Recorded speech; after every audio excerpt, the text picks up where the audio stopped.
Alright, what's up guys? So before we get into this video, I would like to ask y'all to like and subscribe, man, because it took me forever to get this video out, man, because it was supposed to come out a couple hours ago. Right before I started downloading it, though, I deleted it, not into my trash can, it was gone, right? So I had to go into my bag to recover this. I didn't have, a backup drive or anything, so it was just a whole process. I can't even begin to describe how much trouble I went through to get this video back. So I would just like to remind y'all to like and subscribe. But other than that, guys, enjoy the video. Hey yo, what's up guys, it's your boy Crunch Time back with another video. So, it's been a couple days since the John Wall Russell Westbrook trade went down, and I already made a video on that trade, which you can go check out if you want to after this video. But basically, I didn't really have much to say about it at first, and that's because I thought they were basically swapping Pepsi for Coke, you know what I mean? I believe I said it was a blockbuster deal that wouldn't make much of an impact on either team, and I still believe that, for the most part. However, something came out between then and now, and that's that James Harden was actually the one who wanted the Rockets to trade Westbrook for John Wall.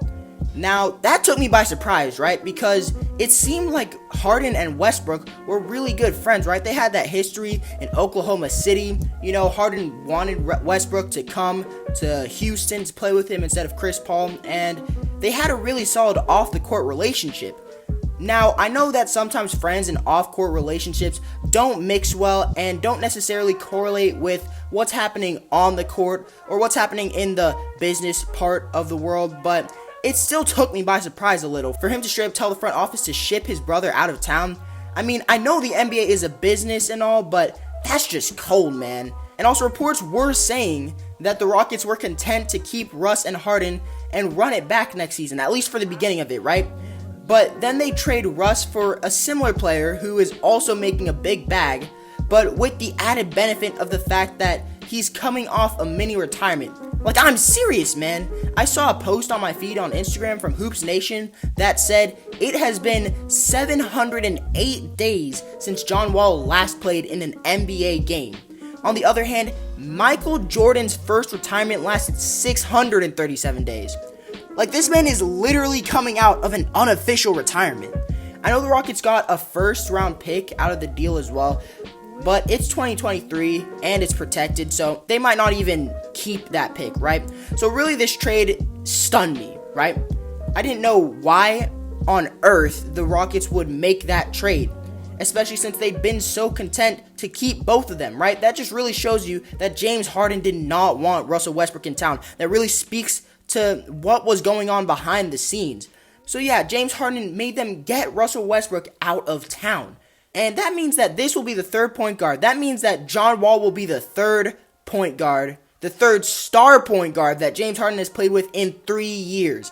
And at this point, unless John Wall and James Harden mesh well and get to the finals or even conference finals, then I'm convinced that James Harden is the problem, alright? Because at this point, the Rockets have tried everything, everything, man, and it just never seems to be enough. They tried getting him a coach he actually liked. They got Rick Adelman up out of there for Kevin McHale because James Harden wanted him. That never really worked out, so they tried getting him a coach who had a system that would fit James Harden's play style, or I guess a coach who ran a system similar to Harden's system, because, this man has his own system, right? James Harden is a system in himself. But point being, they got Mike D'Antoni, and that didn't produce much. They tried pairing him with a big man, Dwight Howard, and that's basically where his career really died, right? I'm still waiting for the Houston Rockets to plant this tombstone, bro. They killed this man's career. More specifically, James Harden killed this man's career, bro. I know he suffered from injuries, but he was averaging only 6.7 field goal attempts per game in the 2015-16 season, his last year with Houston. That was a career low for him up to that point. Can someone please tell me why? Can someone please help me comprehend and internalize the fact that the second star on a team is averaging 7 shots per game? And you want to know how many James Harden was averaging that same season? 19.7. That's almost 3 times as many as his second star. You mean to tell me he couldn't have spared a couple of shots for Dwight Howard? You mean he couldn't have spared a couple of shots to maybe get Dwight Howard going, maybe get Dwight Howard in a rhythm so he could be more productive on the floor? Man, come on, that's ridiculous, bro. Anyway, so the big man experiment doesn't work, right? So they get him Chris Paul. And while this duo had more success than the last, they still couldn't get over the hump, right? The GSW hump, right? My Golden State Warriors, they couldn't get over us, right? And yes, I know injuries played a big part in that, but even so, the constant bickering between the two on the court, the locker room drama, the shots fired off the court, it was too much, man. And personally, I feel like it's because of James Harden, because he was breaking records for usage rate while on the same team as Chris Paul. Do you know how ridiculous that is? A top 2 to 4 point guard in the league at the time, man. And James Harden is out here breaking records for usage rate, bro. In fact, Chris Paul's usage rate in his last year there in Houston was 22%. Now, maybe for some of you that number doesn't hold much weight, so let me apply some context to it, right? Let me put these numbers into context for you so you can really understand what's going on here. He had the ball. Chris Paul had the ball in his hands less than the king of the catch and shoot, Klay Thompson. Less than CJ McCollum. Less than a washed up Derrick Rose. Chris Paul had the ball in his hands for less time that season than Reggie Jackson. Reggie Jackson. Are you kidding me? Nah. I'm done. This makes me legitimately mad. I've got to get up for a second. Excuse me. Oh my goodness. A few moments later. I'm back. I mean, you get the gist, man. Chris Paul had the 114th highest usage rate in the league that season. That stat makes me sick. How does arguably a top 5 point guard of all time have the 114th highest usage rate in the league? It doesn't make sense. So Chris Paul gets traded for Russell Westbrook, right? And wow, what a shocker. His career is revived in OKC, and he exponentially increases his trade value, right? I wonder who the problem was. Now, the Houston Rockets, they go ultra small ball with Russell Westbrook, right? And at first, Westbrook isn't playing well because Harden was averaging basically 40 points on insane efficiency. But soon, Westbrook finds his rhythm and gets it going, averaging basically 32 points per game on 53% from the field and 32% from 3, right? Do you want to know what's funny? Do you want to know who was coincidentally struggling while Russell Westbrook was playing the best basketball of his career, arguably? I think you know who.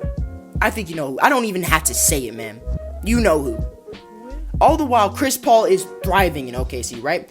So much so that he took Harden's team that year to Game 7 in the first round and was a couple shots away from sending them home in the first round. This is a team who wasn't even predicted to make the playoffs, right? And that's because of Chris Paul's impact that they were even there, that they took that team to Game 7, bro. So really, Chris Paul had the last laugh there. I don't think that's really an argument. I don't care if he lost. He had the last laugh, especially since the Rockets got embarrassed in the second round, right?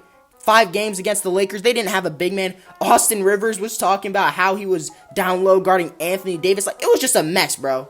They should have never done ultra small ball. Okay, that's ridiculous. Okay, that's not going to win you championships. I know it won GSW championships. That's different. Okay, they at least had a big man to play when they needed one. They had no big man on their roster. PJ Tucker was their center. Anyways, the one thing that really irks me is Harden continues to refuse to be held accountable. So I read an article right about the Houston Rockets, and I don't know if this was in the playoffs or if this was after the Houston Rockets lost like a random regular season game, but the team came into the locker room obviously bummed, right? Because they lost a game, right? It obviously sucks to lose a game. But Russell Westbrook was in everybody's faces telling them what they could do better. But he owned up to what he did wrong. He held himself accountable. He started with himself and said what he could have done better, right? But when it came time to criticize James Harden, when James Harden didn't have the best of games and Russell Westbrook told him that, Harden refused to take accountability. How are you not going to take responsibility for that, for having a bad game? So what, it's Dwight's fault? Is it Chris Paul's fault? Is it Russell Westbrook's fault? Eventually, you have to take some accountability, man. Like, come on. Okay, so you see all these experiments. They tried the big man, it didn't work. They tried Chris Paul, it didn't work. They tried Russell Westbrook, it didn't work. So what do you do if your star player doesn't gel well with any other star? What happens if your star player is a system in himself? Exactly. You get the perfect role players that fit his system. So why aren't the Rockets doing that, you may ask? Well, it's because they already have, bro. Let me introduce you to the 2016-2017 Houston Rockets roster. As you can see, lots of shooters, no egos, low maintenance. Daryl Morey even got James Harden, Mike D'Antoni, because he ran an offense that fit James Harden and what he wanted to. He ran 7 seconds or less, right? Which was beautiful for James Harden, right? So what? This team should work, right? They should hypothetically make it at least to the finals, right? After all, this is the perfect James Harden team. Lots of shooters, no egos. Just James Harden can ISO ball. He can dish it to reliable shooters on the perimeter when he needs to, right? This team should go far. Well, in the second round, the Houston Rockets were eliminated by San Antonio in 6 games, playing the elimination game at home without Kawhi Leonard. And they lost by 40 points, bro. They lost by 40 points. You want to know what James Harden's stat line in Game 6 was? 10 points, 6 turnovers, 18% from the field, and 22% from 3, with a negative 28 plus minus. Negative 28. That's horrendous, man. For your star player to be putting up that stat line in an elimination game in the playoffs, it's horrendous. It's disgusting. It makes me sick. That should never happen if you're a star player. That should never happen in an elimination game. So consider this season James Harden's final chance, okay? Because this is like the Rockets combining all their experiments into one, right? They've got solid big men with Christian Wood and DeMarcus Cousins this year. They've got a star guard in John Wall, who, yes, I'm considering a star because that's what he was when we last saw him. They've got solid supporting players in PJ Tucker, Daniel House, Eric Gordon. Their whole roster is pretty solid, right? They've even got a new coach, right? Just to kind of reset everything. Got Mike D'Antoni out of there just to reset everything, right? So if the Houston Rockets don't win this year, I'm convinced they will never win with James Harden. I don't want to hear any more excuses for him, man. I'm tired of giving him excuses, right? He has been given opportunity after opportunity after opportunity to succeed. He's already 31 years old, man. He will start declining soon, so he needs to get it done now. I just want to end with this video clip of Kobe's message to James Harden because he didn't miss, right? He got it on the dot, right? He said exactly what has panned out, right? He predicted it all. All right, so roll the clip, man. What do you think of what he's doing right now? I think I'm not a fan of in terms of winning championships. I don't think that style is ever going to win championships. But at the same time, you have to keep your team's head above water to win games. So you have to do what you have to do to win games. And he's doing that, right? Now, I think... So are you saying you don't think James Harden and the Rockets, as constructed, can win a title? Not with this style of play, it won't win.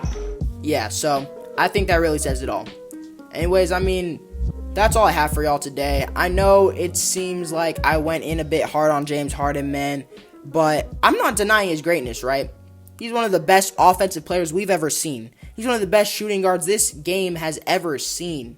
But I'm tired of him not taking accountability. I'm tired of it always being his teammates' fault. I'm tired of nobody accepting the fact that James Harden might be the problem, or even being open to the fact that James Harden might be the problem. Well, maybe not nobody. I know some Rockets fans are also fed up with this because they know what happens in the regular season, but they know that once the playoffs roll around, it's a completely different story, so they understand, but that's why I'm making this video, okay? And, man, I want James Harden to succeed, man. I want him to win a championship.